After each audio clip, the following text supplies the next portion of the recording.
It's ANIMU time! Hello, welcome to another figure review. Today we're gonna have a look at the figma number 561. It's Tohka Yatogami, the Spirit Princess, the main character from datealive, the anime series, the mangas, the light novels, whatever you prefer.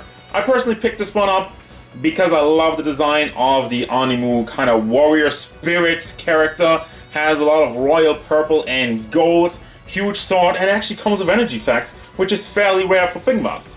Also, as you can tell, there is a big box for all the cool accessories in there. So let's crack this one open and have a look at it. Size of the character, and surprisingly he stands up without the base. I didn't really expect it, especially with all the crazy hair going on in the back. Stands to about 14 centimeters to the top of the head and almost 15 to the top of the hair in the back. 40 inches, that would be almost 5.5 inches to the head, and close to, well, 5.8 or 9 to the back of the hair. Size comparisons. Here's Jolter, Fate Stay Night Saber, Hololive Shiranui Flare, the SH Figart Son Goku, Naka Michelangelo, and Darkseid. Overall look in detail, I can already tell this design is awesome. Lovely looking with a lot of metallic and a lot of bright colors, and especially in the dress, but then goes into like a darker tone. So it really works well together in my opinion. First and foremost, have a look at the ANIMU face. Very classic look with the eyes. I talk about that because I feel like with all the Hololive characters, sometimes there's a lot going on in the eyes. This one has a little bit of a cold expression on the face, but still looks pretty badass. The hair is crazy. You have the strings going down in the front, and there is a lot going on in the back. As you can tell, lots of it is also articulated. We'll get to that. Obviously, I have a look at the articulation, but it really makes for some great battle poses. I can already spoil that part for you. Have the ribbons in the hat, and the line work in the gold is so damn clean. I can't get over it. Like, especially the small lines going on all throughout the figure.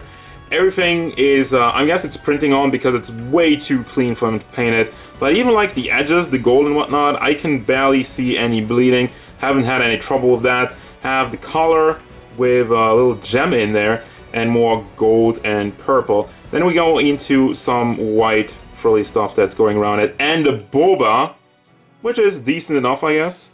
And we got some more gold. Now, the one thing with the paint, it looks kind of weird. It's not the worst thing in the world, but from what I can tell, I think the torso was just molded in black and they painted it. They painted the skin tone. As such, it does look a little bit weird. It does stand out from the rest of the skin. Not too much, only if you're going into a lot. And then we have the big shoulder pads with the cross in there. The front part is soft plastic, so that doesn't break off. Really helps with the posability of the figure. Big fan of that. And let's have a look at the back. We also have a nice amount of detail in there. Some more gold. You have two holes actually to pack her into the base.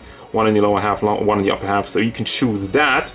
As we move down to the big pink dress, which looks fantastic. It looks kind of see-through-ish. And I don't know, I don't think it is see-through. But from how they made it, it's just like, it looks beautiful, and it has also some detail in the mold, and obviously some articulation points with all this stuff going on. It looks kind of loaded in general. It looks kind of overloaded, but trust me, the articulation of this one, they really went above and beyond. And of course, it's Pantsu time. We barely get a look at the Pantsu. It's kind of hidden in there. Let me zoom in real quick. It's just a black Pantsu with all the joints kind of connected to it.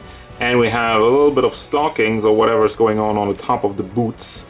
Not really sure, I guess it's just the boots. With some more gold and black on the lower half. Does have some pretty big feet, but I guess that's because of the extra gold layer around it. Very sharp, and as I already mentioned, does hold a pose even without the base. But I guess if you want to really go for the cool action poses, really recommend using the base. But, you know, if you don't want that, it does somewhat work. Of course, I can't really do it right now. Nah. Kind of back heavy, but still, it's possible. Aww. Well, we've been talking about articulation a lot, so let's get right into it because there's a lot to cover. First and foremost, you have the ribbon in the hat, which is on a small ball joint, so you can rotate that around. Also bring it up and down a little bit. Kind of excessive. I would have expected them to maybe make that just on a hinge or just not move it at all. But yeah, you can do that. The upper part, though, is stable. Now with the hair, you have the two parts in the back which once again I think is on a ball. You don't have the biggest range because there's not really that much room. Obviously it would look weird if you have the big ball standing out there, so I'm fine with that, but you can move it up and out to the side and also rotate it a little bit. But I'm thinking that's like a really small ball joint in there, so don't force it too much. You don't want to break it off.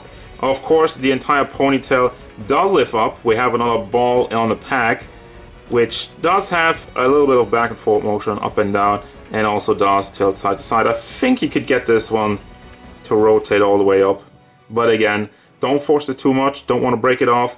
And then the lower half of the hair has some more joints in there. These two pieces are, from what I can tell, on ball hinges, so you can bring that up and also down, and then also rotate to the side. That goes obviously for both sides, and that's just the hair part.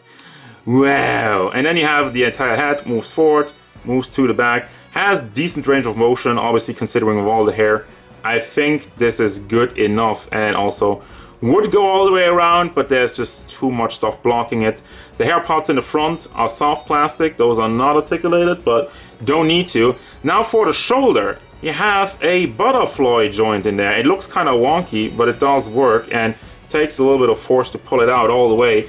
Really helps with the sword poses, and I gotta give them huge props for doing that, because they really went the extra mile. As for the rest of it, you have a ball joint in the butterfly joint, and another ball joint in the elbow, the shoulder that is. So you can bring that up and down, and can rotate it on here as well.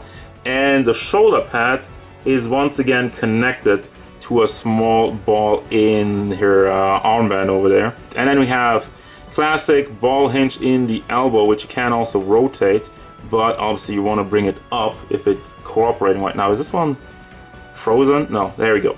Got that, and then the fist is on another ball hinge, so you can bring that up and down and also rotate it all the way around.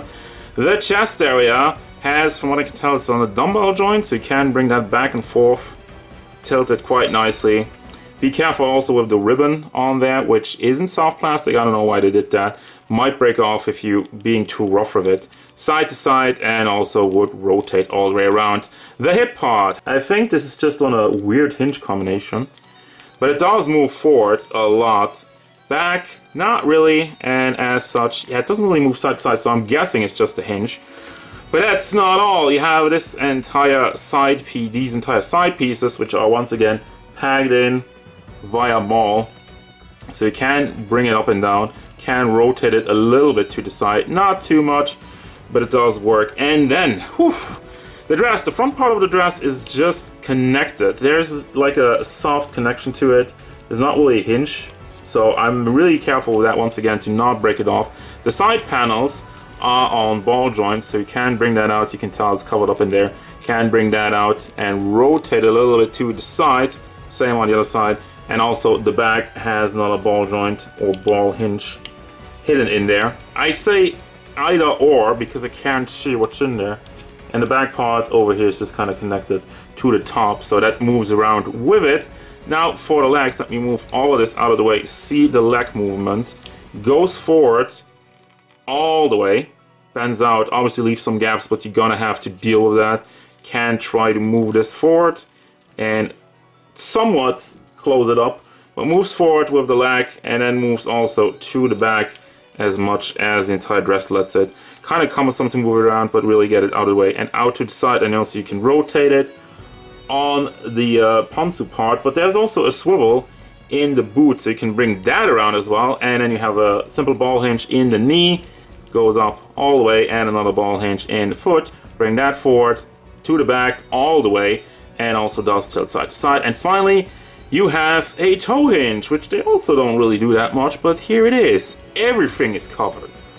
For your accessories, first and foremost, you got the big base this time around. For the rest, the arm is the exact same. Have also the front piece, so you can connect it to the figure or just use this part, whichever you prefer. And we have another arm, and actually comes with another piece, because you have the energy effect, which has some see-through purple, kind of like in a more brighter style, painted on the middle, and kind of like the front part. Has different layers of it, and it looks pretty good actually. And obviously you get the other arm to connect it to the base, so that makes sense that you have the big base. And then you have the masterpiece of this entire accessory part, the sword. My god, I love this sword. You have the gold, the black handle, the gem in there. Has some gray metallic, like silver metallic, with the blue line work, light blue going on throughout it, and it looks amazing. And then you have the see-through blade, kind of the edge of it, which is just see-through plastic. Makes for an amazing looking piece, really one of the most unique parts in my Figma armory. And then you have a different arm, a different forearm, which does not have a ball hinge. It's just connected. It's not even on a swivel. Helps with stability if you want to hold the sword, which is also appreciated. Very cool idea on that part. Then you have these hands, which are specifically meant for the bread. I'll have a look at that in a second. The holding hands, the more relaxed holding hands, and the open hands. Then we have the face sculpts. You have the blushing face on the left side and the shouting face on the other side. Beautiful looking, very beautiful looking. Also, there's like a replacement pack for your hinge in the hand. And finally, there's the what is it? The kinako bread, which, from what I can tell, you have some small holes in there, and this is where the thumbs are supposed to go from the hands I shown to you earlier. And that's about it. Whew, this is one badass ANIMU chick. Holy hell. Final thoughts. I have zero complaints about this figure. The quality control on this figure is amazing. All the small line work, the gold, the purple, metallic. There's not a speck of paint that's like too much or not enough. Well, I guess except for the skin tones in the torso, but that's so minimal and barely noticeable. It's just small detail. Everything else is so well done, looks so great. They went above and beyond with the articulation to go for some really cool poses with her big sword. You got like an energy effect and whatnot. Yeah, get this one. I know it's a little bit more expensive, but they went above and beyond to make this work and make this to one of the best. Yes, this already, right now, right here, is one of the best releases of 2023. It's badass, it looks great, and it articulates well, and I have zero complaints about it. So that's gonna do it, guys. As usual, thank you very much for watching. Don't forget, if you enjoyed this review, hit it up with a like and subscribe to the channel so you can stay tuned for more figure reviews, card game stuff, and whatever Tohka Yatogami wants.